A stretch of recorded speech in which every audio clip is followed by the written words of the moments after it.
Hello, and welcome to WANA Pod by WANA Learning, the podcast where we explore innovative ways to learn, grow, and stay successful in our ever-evolving world. I'm your host, Nisa Burrell, and I'm thrilled to have you join me on this journey. In today's episode, we are joined by Amneet Graham, founder and chair of Willows Rainbow Box charity and author of the ebook Understanding South Asian Baby Loss. Willow's Rainbow Box provides comfort boxes to help reduce anxiety and to promote positive mental health and well-being for families experiencing pregnancy following a loss. Her initiative has also been recognised by the Royal Voluntary Services Coronation Champions Awards, which was set up by Queen Camilla to celebrate our nation's volunteers. So it brings me great joy to speak to Amneet today.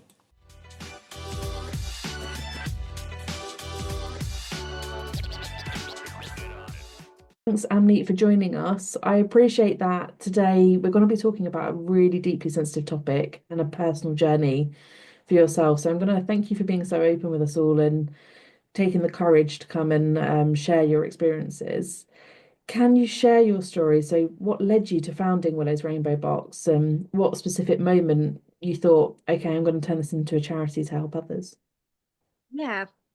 So our journey really begins we were trying for a baby it for a good sort of couple of years before we fell pregnant naturally in August 2017, and we were quite excited, and all the naive feelings that you would feel.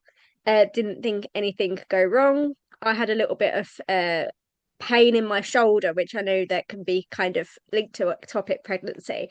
So we had a scan at 6 weeks, but everything was fine. We've heard the baby's heartbeat and everything was good.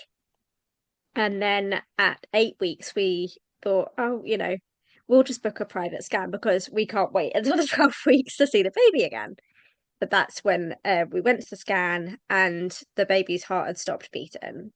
And so that's kind of when our lives changed completely after that point. And then it was like a few days wait trying to get in with the NHS, have a scan, a lot of Googling, could they have got it wrong? But no, sadly, they didn't get it wrong, and it was all sort of go from that point. It was very, very distressing. Um, so then because I've got polycystic ovaries, so I have trouble with ovulating. We went to, we didn't cancel the fertility appointment that we had planned. We just kind of postponed it, which I'm glad we did. Because then we went to the fertility appointment and they put me on some medication for my ovulation. And then the second round of that worked. So we fell pregnant in March 2018. However, it was not yes, I'm pregnant. It was, oh, here we go again. Like, what is going to happen? Is it going to be fine? Is what happened before going to happen again? And then I really started to look into everything, about the time that I'd ovulated. Was it too late on my cycle? Because I have really long cycles.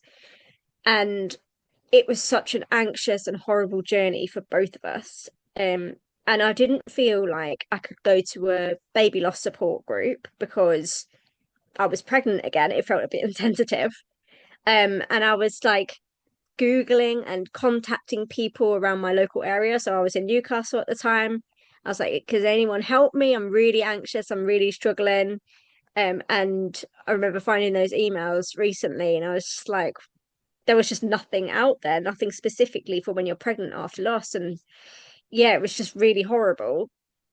Um, and the anxiety never, it kind of went down a little bit over time, but then you'd always find something else that would make you anxious and make you worry. And I think until the baby's here, that kind of just happens with pregnancy after Mm. loss. And so it was just a really horrible time rather than an enjoyable one. So when Willow was born, which was November 2018. Obviously I was overjoyed and enjoying kind of that newborn stage, but I was like, I want to do something to make sure that other people don't have to go through this because it's just agonizing, and it's just there's Mm. nothing out there that focuses on pregnancy after loss. So that's when I kind of just put the idea out there on a few Facebook groups, and I just so happened to meet, I think it was like six other people at the time who were also passionate about the same thing. We came together and formed a trustee board. But yeah, it was just that whole horrible, anxious journey and feeling very alone that made me start that charity up. Mm. I'm really sorry to hear that the experience you had was deeply traumatic when it's something that should just be so joyous. And, I think I don't have children, but a lot of my friends talk about, the excitement of it. And yes, there's fear and there's the kind of nerves of it, but it's a deeply enjoyable process of kind of just, this is amazing. And the fact that you've had that experience is something that must take such a huge hurdle to overcome and face it a second time. And then not Yeah. being able to find any support must have been quite isolating, quite a lonely space. So thank you, I think, for, as you say, just taking that step to go out and connect to others and work with others. Have there been any inspiring stories or moments from your journey with the charity so far that have just reaffirmed your commitment to Willow's Rainbow Box? Yeah, I mean, anytime I get any feedback or a testimonial from someone who's used our box, it's just like one of those light bulb moments where I'm like, wow, we're really doing something here. And one that sticks in my mind was someone had used our cards when their baby was born prematurely and they'd used them on the neonatal unit. And it was just like, wow, because it shows that the support that we're giving them is extending beyond the pregnancy and into when the baby is born. And yeah, it was just like amazing to see because they'd sent me some photos as well that they'd used the little cards with their baby, and I was just like, wow. But anytime I get any feedback from anyone or you don't know how much this has helped me sort of thing, it is so it's really hard work running a charity, and it just Mm. when you get stuff like that, when you get stories like that or pictures, it just reminds you of why you're doing it. So yeah, but that was a really lovely story to hear. It must be quite comforting as well in a way that you feel like actually somebody's not having to have the exact same kind of feeling of isolation that you had, and there is actually something there that can provide that help, and it can give people that Yeah, confidence that actually you're not entirely on your own. And when somebody says, we've been there, you actually have, and you've managed to find a way to articulate that into a way of support and comfort. yeah. So I imagine that there's probably quite a lot of barriers that you face as well, because talking about baby loss and fertility issues is not necessarily something people feel comfortable talking about and sharing. So I was just wondering if there's any strategies that you found that help encourage open conversations and break down some of those barriers.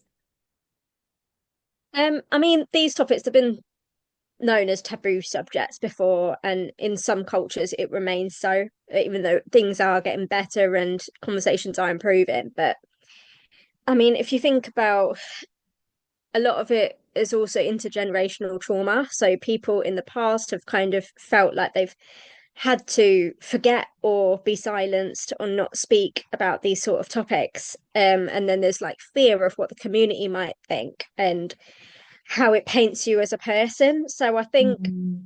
um, one of the things that we do to kind of help break down these barriers is we hold a mini series every year focusing on baby loss in different communities. So we've done the South Asian community, we've done the Black community, LGBT. One that we did this year was neurodivergent people.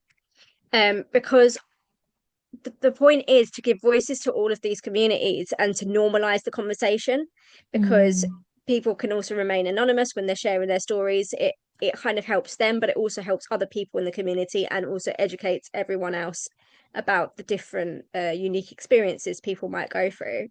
I think it's also about being present and available for different communities and building strong relationships with people and networking, rather than sort of just engaging when you need something. It's just building relationships and making sure people know that you're there for them and they know what's on offer, making sure that their voices are heard and taking your information and services to people where they are in their community. But all of these things are should help break down those barriers and those taboos and make it more of a normal conversation.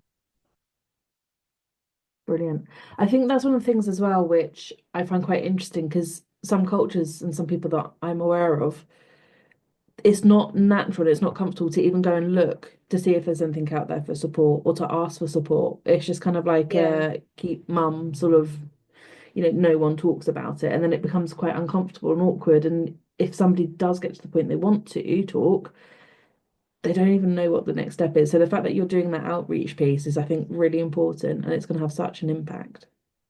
Thank you.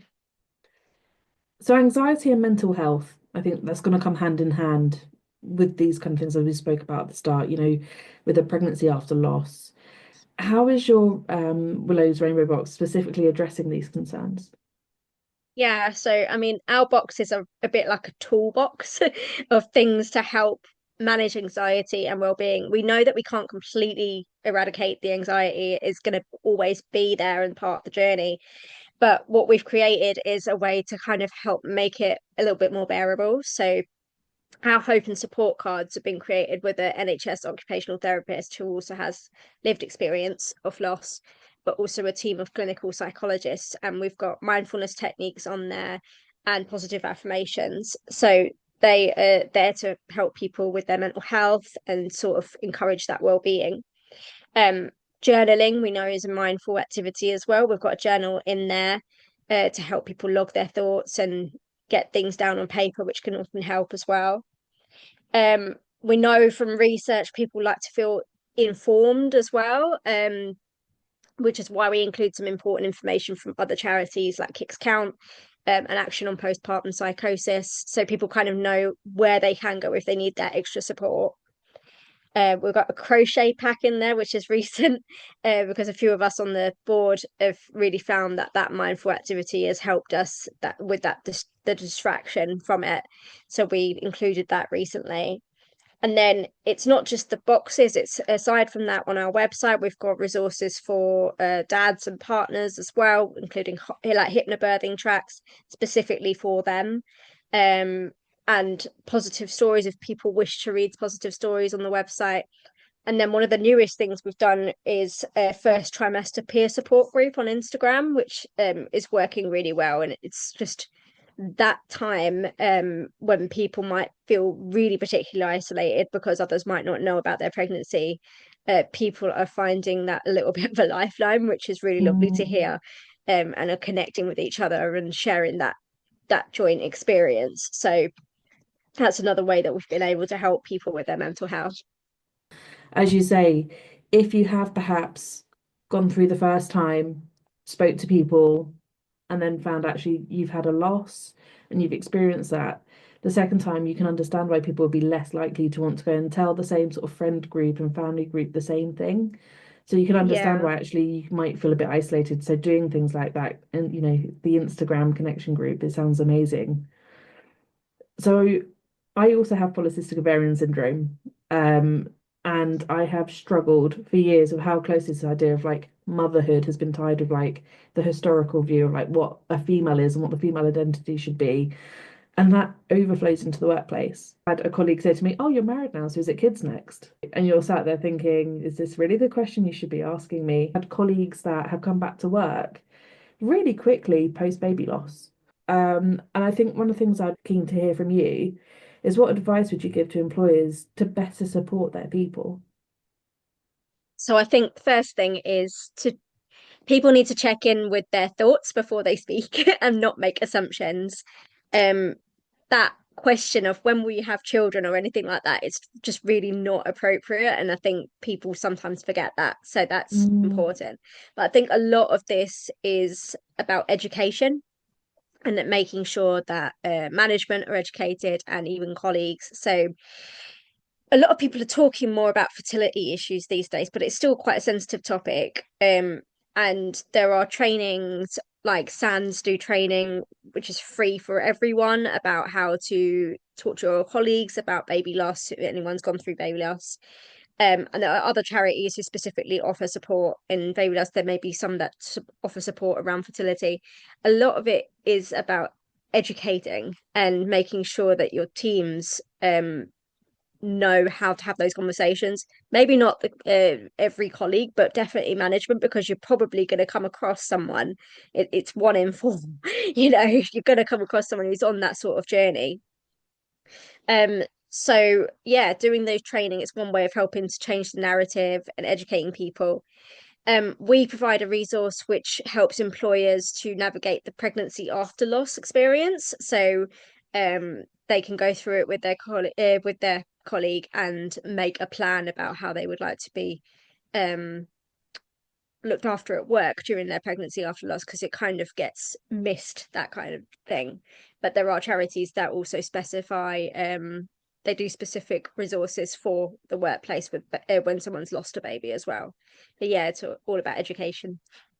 So you touched on earlier that running a charity is hard. Can you Yeah. share some of the unique challenges that you faced? Yeah, funding, being a big one.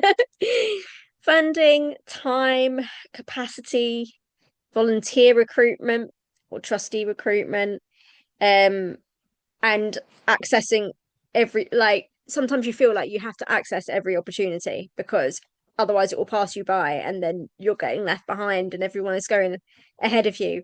And trying to manage all of those, yeah, it's really hard. I mean, the volunteer and trustee recruitment bit is, a lot of people are struggling with cost of living and do not have the time to give to volunteering because they just need to be able to sustain their own lives. And it's a it's almost like it's a privilege, really. You have to be in a privileged position to do something like that. And that kind of, I mean, I could go off on one, but it kind of ruins the diversity of the board and everything like that. Mm. But that's another story.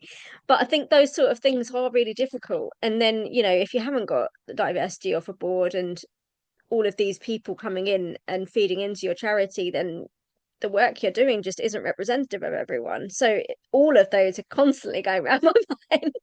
But yeah, a lot of it is funding and time as well. As you say, sometimes people aren't aware that it's not necessarily just a monetary donation. Sometimes it's actually giving people and resources and time to be able to support over a sustained period as well, rather than Yeah. just kind of that one-off donation. So how have you approached funding for Willow's Rainbow Box today, and what's been some successful strategies that you found? When we started, we were very much the organic funding. We did like big fundraising events and things like that. Then COVID hit and kind of put all our Mm. plans in on pause. And then we recruited a volunteer fundraising manager who is someone who has worked in the charity sector before and secured pots of funding before. She helped us to get our national lottery funding, and she kind of helps us ongoing trying to find all the different pots of funding that might be available. So that's one strategy, by having someone who was dedicated to that, Hmm. because my skill set is not massively in the fundraising part. There's just so much to that. So it is kind of getting the people in who know how to do it, and finding those pots of funding. And when you do, you kind of have to also be able to tailor your the work you're doing to that funding pot. So yeah, it's there's a lot of work involved in that, but there, I guess that's the main strategy, is just having someone with the know-how and just working hard and always looking out for what is out there. Brilliant advice on that front. And I think this is one of the things as well, particularly with smaller charities and smaller entities, sometimes you think, oh, I have to do this on my own because I don't have those people. And actually being able to Yeah. find the person, have the conversation, be like, can you help? Sometimes can really take you quite far. So talking of quite far, where would you like to see Willow's Rainbow Box in the next 5 to 10 years? We can see that we're growing. And we're not growing at a super fast rate, which is good because we've got time to work with things. But we've started to go into hospitals now, which is something I didn't think was ever going to happen, but it's happened within we turned 5 in December. We've managed to get into hospitals, which is great. I'd like to see us in more hospitals and as a standard thing. So obviously getting the funding to secure that, and that sort of constant being able to supply the hospitals that want our boxes. Um, we'd probably like to be in a position where we can become an employer, so we can have people working for the charity, which is always the next step when you're growing. It's obviously a lot of admin around that we would need to do, but that's probably where we're headed, because at the moment we're starting to dip into more research projects and be part of like stakeholder groups, and we want to be doing more of that to enhance our presence and to just be part of the pregnancy after loss like representation. um and yeah, to make sure that we can have our hand in improving whatever needs to be improved out there as well. So yeah, so those are a few things that we hope for the future. Well, I hope it goes well, because one of the things that I think is quite important is you've raised at the start, when you come into the space, there was nothing else out there. And it seems, you would have collected so many people's stories and feedback, and not to bring that into the conversation, is going to be a loss. So I definitely think it's going to be great to have you and your team in those conversations. Thanks. So, as a founder, a wife, a mother, a job, a charity board member, and you have a home life, how are you managing your time and the stress? Wow, that is I ask myself this a lot. um I think it's honestly, I'm not entirely sure. I'm not entirely sure if there is some part of my executive functioning that just allows me to do this, to compartmentalize everything. I work really, really hard. So the moment I wake up in the morning, which is probably sometimes ahead of other people, I'll be working. Like, oh, maybe it might be 6 o'clock in the morning and I'll be writing the annual report. But I know that it's quiet at that time, and the kids are asleep and I've got some time to do it. But I do make sure that I take time for self-care and downtime as well. So like I will take time out if I feel like no, that can wait. I do crochet a lot as a hobby, and that gives me something else to do. And that kind of keeps me going. That's not work related, because it can be really hard if I'm kind of like constantly working and switched on. So that kind of switches me off. And then trying to, when I'm with the kids, trying to be there completely for them. Sometimes it's not entirely possible when you're like working from home and stuff, but I do try and make sure that I am. And they even like to get involved in stuff with Willow's Rainbow Box, which is great. So, but yeah, it's just organization and taking care of myself. That's the only way I'm able Mm. to sort of do this. I've been on maternity leave this year. I go back to work next year, and the charity has grown significantly over last year. So that will be a new challenge in how to deal with that. But I have a very supportive husband as well, who Mm. is just amazing and will continue to support me through the growth of the charity. So yeah. You've got your family around you, and not only is actually that a support, but actually it's the role model kind of aspect you're giving to your children, and them seeing you work this way and kind of actually provide something that, yes, it's taking a lot of time and effort, but it's what it's providing to others. So I'm sure when they're kind of older and really fully understanding it, they're going to be immensely proud of what you've been able to build. So last question. Is there any advice you'd like to give our listeners? And is there anything our listeners can do to help support Willow's Rainbow Box? If you find a gap and have a dream, do it. Like, try and fill that gap. If something's not out there, try and make it there. And for the good of everyone, for the good of yourself as well. It's amazing to create something that will help make change for so many other people. And in terms of supporting us, I mean, donations, time, any sort of sharing about us, signposting to us, all of that it matters so much. I mean, obviously everyone's after funding and donations, and that is massively important, but also just sharing with, I don't know, your neighbor or whoever that we exist and we can help people. There's no point of having the funding if the people aren't there to help. So Mm. that's actually probably the most important thing. So just, yeah, share about us and talk to people about us. We're all over social media, so we're easy to find. So yeah. That's brilliant. Well, once again, Annie, I want to thank you for being so open, and these are deeply sensitive topics. If people do kind of want to reach out, I know that you'll be happy to take any comments from people as well. And thank you for your time and this interview. That's it for today's episode. Thank you so much for tuning into this episode of WANAPod by WANA Learning. If you've enjoyed today's episode, please subscribe and leave a review and share with your friends. Don't forget to follow us on Instagram or TikTok for more content. Until next time, keep learning, and remember, if you follow your passion, you'll be surprised where you can end up. I'm Lisa Burrell, and this is WANA Pod by WANA Learning. See you next time.